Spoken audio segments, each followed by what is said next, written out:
Okay.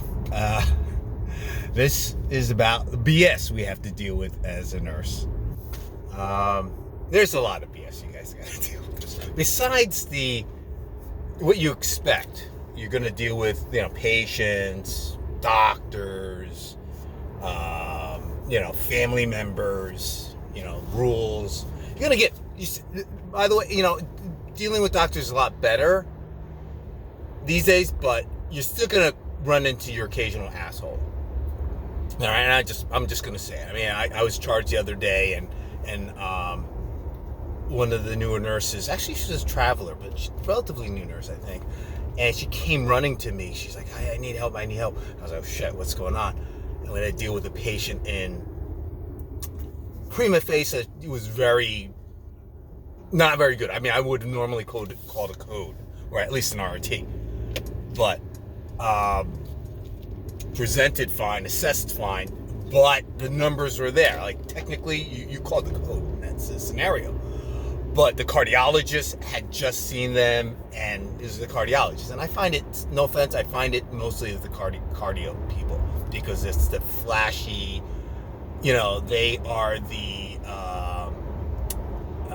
STD, because they used to have, wards just for syphilis, so, that was like whatever, that was getting a lot of the attention. You had wards just for syphilis. Now you have wards just for cardio, and the cardio people are going to blast me, but fuck you, because frankly, you guys are obnoxious. The cardiologist saw it, and I said, no, it's fine. Said, oh yeah, you can have this, you can have that, to the patient in front of the nurse. Decides not to put any orders. I mean, the patient was a direct admit, had no orders. So I was like, dude, they're NPO as far as you're concerned, and the patient can scream, holler, and hack about it. Take it to the doctor. The cardiologist is taking lead, obviously, because he's here, looks like for something. Long and short of it, they were short of breath, and that's why they came to our floor, pulmonary. But they were short of breath because of the scenario that they were in, VTAC. I was like, excuse me, what are you, fresh grad? I wanted to say to the doctor, but the doctor had run off. I think it was he put in orders for, a cardio meds that we cannot give. And the nurse expressed that to him in front of the patient, said, we can't do that on our unit. We're not, so just like cardio nurses cannot do pulmonary stuff. We can't do, neither of us can do onc stuff. And we're not trained for ped stuff. It's just the way it is. I'm not going to ask the cardio guy to deal with a podiatry problem, and vice versa. It's just not within their scope, and they're probably going to be idiots at it. All right, call a spade to a spade. But the doctor turns to the nurse and says, "Sounds like a you problem." So this is getting quoted back to me. I'm charged, so I have to deal with this.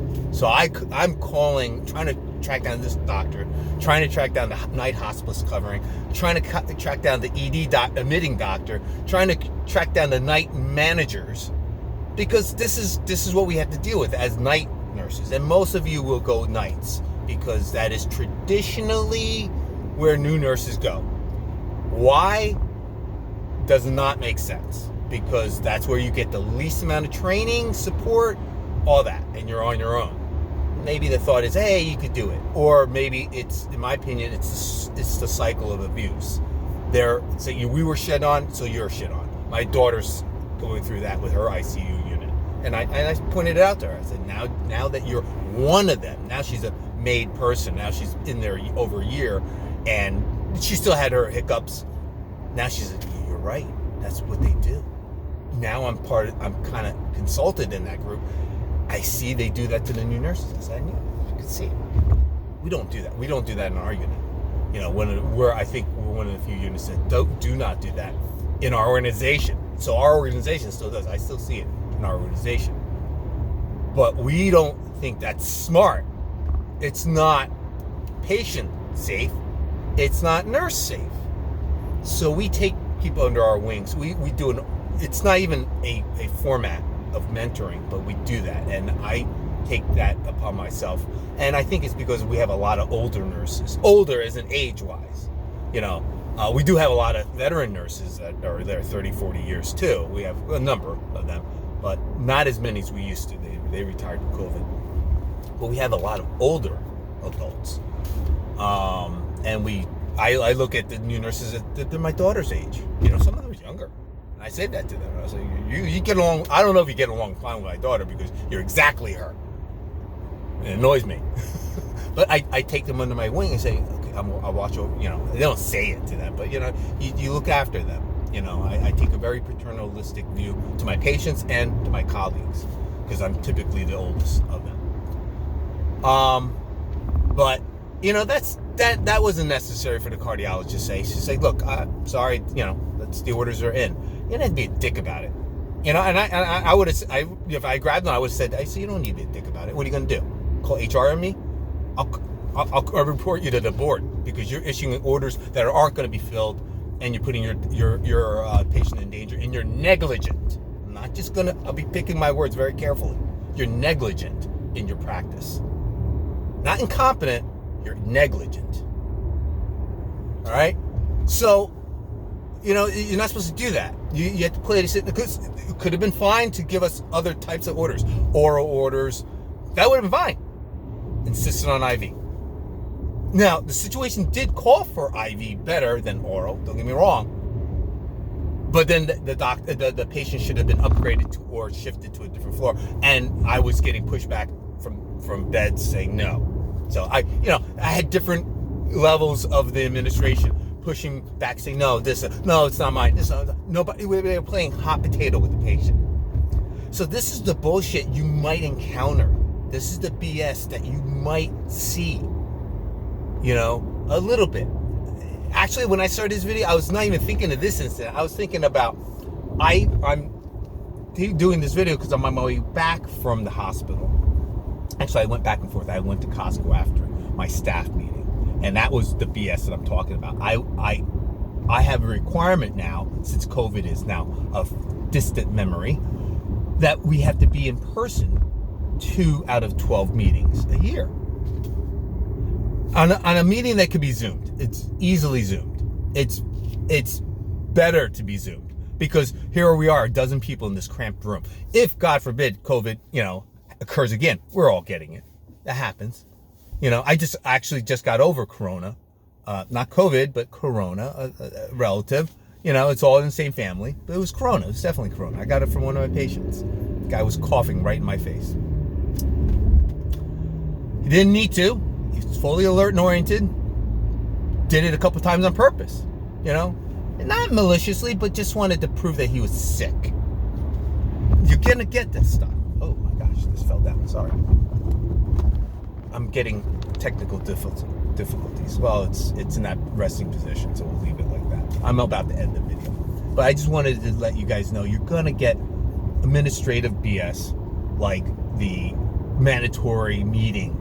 So I have to haul ass in and out. My transit in and out is about the same length as the meeting. It was an hour-long meeting. But the one shining little beacon is that I charged them for it. Basically, I clocked in and they're paying me for it. So it's gas money, the way I looked at it. Because people are like, you working? You're not dressed for it. They're like, what? What are you doing here, right? Did you just come off yet? I was like, no, I came. They're like, you came in from home? I was like, it's mandatory, guys. You guys got to do it. They're like, you try to schedule it with your shifts. I tried to do that. We were actually scheduled yesterday for this meeting. Manager rescheduled for today, last minute, the day before. She go, change it. What are you gonna do? You think with great power comes great responsibility. I would have waived, if I was there, I would have waived one of the appearances. And I've got to reschedule, and this is the second time she should reschedule like that. So if you're gonna do that and screw people up, you should then be leader enough, in my opinion, to then change that. You take that into account and take away one of the requirements then. I still came in. I still would have come in. I had both days off. But it's BS like that you're going to encounter. And I find it more against nurses than other professions.